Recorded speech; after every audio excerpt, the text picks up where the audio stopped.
Hello all ಎಲ್ಲರಿಗೂ ನಮಸ್ತೆ. So ಇವತ್ತಿನ ಈ ವಿಡಿಯೋದಲ್ಲಿ ನಾನು ನಿಮಗೆ ಮೆಕ್ಯಾನಿಕಲ್ದು ಫೌಂಡ್ರಿ ವರ್ಕ್‌ಶಾಪ್ ಯಾವ ಥರ ಇರುತ್ತೆ ಮತ್ತು ಅಲ್ಲಿ ಏನೆಲ್ಲ ಎಕ್ಸಸರೀಸನ್ನು ಮಾಡ್ತಾರೆ ಅನ್ನೋದ್ರ ಬಗ್ಗೆ ಇವತ್ತಿನ ವಿಡಿಯೋದಲ್ಲಿ ನಾನು ನಿಮ್ಗೆ ತಿಳಿಸ್ಕೊಡ್ತಾ ಇದ್ದೀನಿ. ಸೊ ಬರ್ರಿ ಹಾಗಾದರೆ ಈ ಫೌಂಡ್ರಿ ವರ್ಕ್‌ಶಾಪಲ್ಲಿ ಏನೆಲ್ಲ ಎಕ್ಸ್ಪೆರಿಮೆಂಟ್ ಮಾಡ್ತಾರೆ ಅನ್ನೋದನ್ನು ನೋಡ್ಕೊಂಬರೋಣ.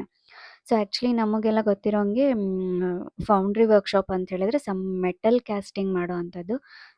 ಅಂದರೆ ಸಮ್ ಮೆಟಲನ್ನು ಮೆಲ್ಟಿಂಗ್ ಮಾಡಿ ಅದರಿಂದ ಡಿಫ್ರೆಂಟ್ ಶೇಪ್ಸನ್ನು ರೆಡಿ ಮಾಡಲಾಗುತ್ತೆ.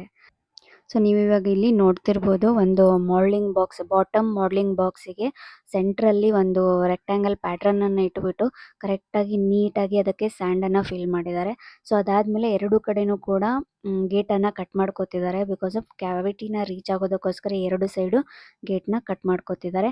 And next one more top portion ಏನು ಮೋಲ್ಡಿಂಗ್ ಬಾಕ್ಸ್ ಇರುತ್ತಲ್ಲ, ಅಂದರೆ ಕೋಪ್ ಅಂತೇಳಿ ಕರಿತೀವಿ. ಈ top portion of the moulding ಬಾಕ್ಸಿಗೆ ಈ ರನ್ನರು ಮತ್ತು ರೈಸರ್ ಅಂಥೇಳಿ ಪ್ಲೇಸ್ ಮಾಡಿಬಿಟ್ಟು ಅದಕ್ಕೂ ಕೂಡ ಕರೆಕ್ಟಾಗಿ ಟೈಟಾಗಿ ಫಿಲ್ ಆಗೋ ಥರ ಸಮ್ ಸ್ಯಾಂಡನ್ನು ನೀಟಾಗಿ ಫಿಲ್ ಮಾಡ್ತಾರೆ.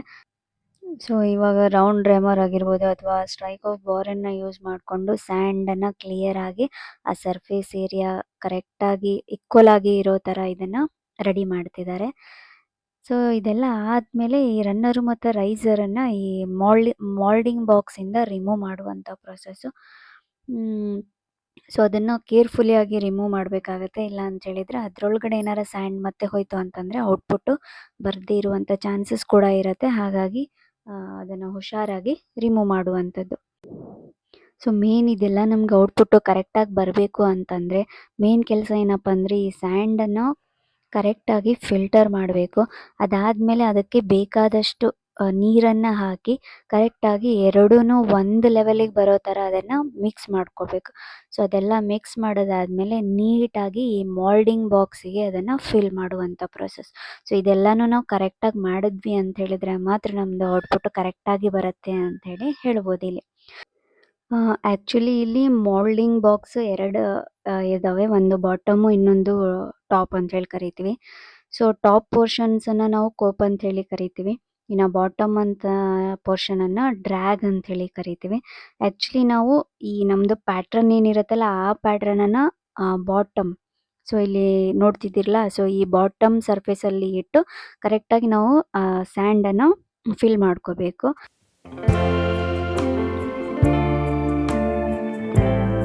ಇವಾಗ ಒನ್ ಮೋರ್ ಮೋಲ್ಡಿಂಗ್ ಬಾಕ್ಸ್ ಅಂದರೆ ಟಾಪ್ ಪೋರ್ಷನ್ ಏನಿದೆಯಲ್ಲ, ಸೊ ಅದನ್ನು ತೊಗೊಂಬಂದು ಈ ಬಾಟಮ್ ಪೋರ್ಷನ್ ಮೇಲ್ಗಡೆ ಇಡುವಂಥದ್ದು.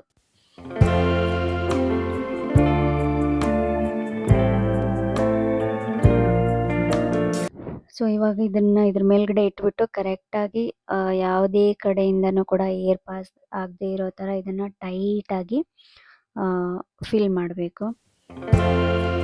ಸೊ ಸರ್ಫೇಸ್ ಏರಿಯಾ ಎಲ್ಲನೂ ಕೂಡ ನಾವು ಕ್ಲೀನ್ ಮಾಡಿಕೊಂಡು ಸಮ್ ಕ್ಲೀನರ್ನ ಯೂಸ್ ಮಾಡಿಕೊಂಡು ಕ್ಲೀನ್ ಮಾಡಿಕೊಂಡು ಈ ಬಾಕ್ಸನ್ನು ಕರೆಕ್ಟಾಗಿ ಫಿಟ್ ಮಾಡುವಂಥದ್ದು. ಆಮೇಲೆ ಅಲ್ಲೊಂದು ಇಲ್ಲೊಂದು ಹೋಲ್ಸನ್ನು ಹಾಕ್ತಿದ್ದಾರೆ. ಆ್ಯಂಡ್ ಇಲ್ಲಿ ಒಂದು ಕಡೆ ಆಲ್ರೆಡಿ ಒಂದು ಮೆಟಲನ್ನು ಮೆಲ್ಟ್ ಮಾಡ್ತಿದ್ದಾರೆ. ಸೊ ನೀವಿಲ್ಲಿ ನೋಡ್ತಿರ್ಬೋದು, ಇದು ಆಲ್ರೆಡಿ ಇವಾಗ ಮೆಲ್ಟ್ ಆಗಿದೆ.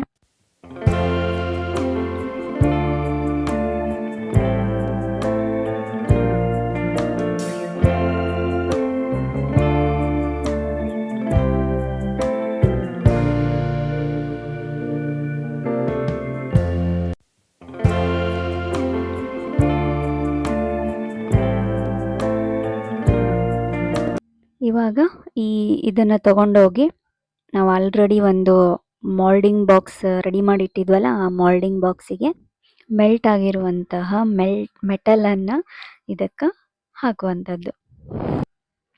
ಸೊ ಇದು ನೀವೇನು ಗೇಟನ್ನು ಕಟ್ ಮಾಡಿರ್ತೀರಲ್ಲ ಅದ್ರ ಮುಖಾಂತರ ನಮ್ಮದು ಪ್ಯಾಟ್ರನ್ನಿಗೆ ರೀಚ್ ಆಗುತ್ತೆ.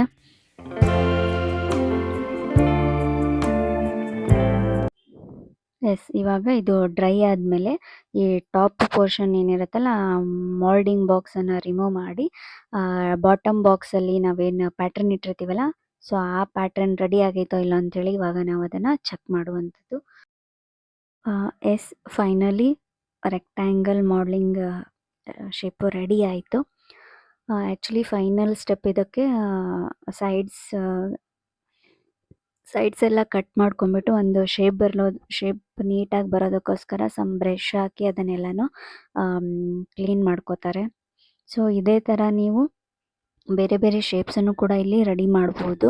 ಸೊ ಇವರಿಲ್ಲಿ ರೆಕ್ಟ್ಯಾಂಗಲ್ ಶೇಪನ್ನು ಇವಾಗ ರೆಡಿ ಮಾಡಿದ್ದಾರೆ. ಅದೇ ಥರ ಟ್ರಯಾಂಗಲು ಮತ್ತು ಸ್ಕ್ವೇರ್ ಶೇಪ್ಸನ್ನು ಇವರು ರೆಡಿ ಮಾಡಿದ್ದಾರೆ.